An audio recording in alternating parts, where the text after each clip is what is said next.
मुंबईमध्ये एका अल्पवयीन मुलाच्या कारने एका दाम्पत्याला ठोकल्याची बातमी समोर येते. दरम्यान 5 फेब्रुवारीला हा अपघात झाला, ज्यामध्ये हा भीषण अपघात झाल्यानंतर एका तरुणाने त्याचा जीव गमावलाय.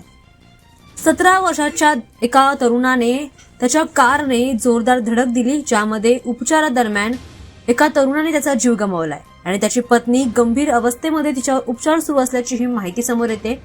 दाम्पत्य त्यांच्या दुचाकीवरून रात्री घराकडे परत जात असताना समोरून येणाऱ्या स्पीडिंग एसयूव्ही गाडीने जोरदार धडक दिली, ज्याचा दावा केला जातोय की गाडी एका अल्पवयीन मुलाने चालवली होती. दोघांनीही तब्बल गंभीर जखमी झाल्याची अवस्था होती.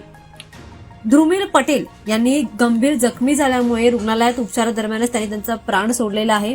10 दिवसांनंतर त्यांनी त्यांचं प्राण सोडलाय. त्यांचं निधन झाल्याची ही दुःखद बातमी आता समोर येते. मात्र त्यांच्या पत्नीवर सध्या अनेक शस्त्रक्रिया करण्यात आल्यात आणि त्यांच्यावर सध्या उपचार सुरू आहेत. त्यांची प्रकृती अतिशय गंभीर असल्याची माहिती समोर येते. ही गाडी एका 17 वर्षाच्या अल्पवयीन मुलाने चालवली होती, अशी माहिती आता पोलिसांनी दिली. त्याच्या वडिलांविरुद्ध आरोप नोंदवण्यात देखील आलेत, कारण त्यांनी त्यांच्या मुलाला कमी वयामध्ये असताना वाहन चालवू दिलंय. त्यामुळे पोलीस गुन्हा दाखल करून सध्या पुढील तपास चालू आहे. मात्र या घडलेल्या घटनेनंतर परिसरामध्ये मोठी खळबळ उडाली आहे. अल्पवयीन मुलाच्या कारने दाम्पत्याला धडक दिली आहे, ज्यामध्ये एका तरुणाने त्याचा जीव गमावलाय आणि त्याची पत्नी गंभीर अवस्थेमध्ये तिच्यावर उपचार सुरू आहेत.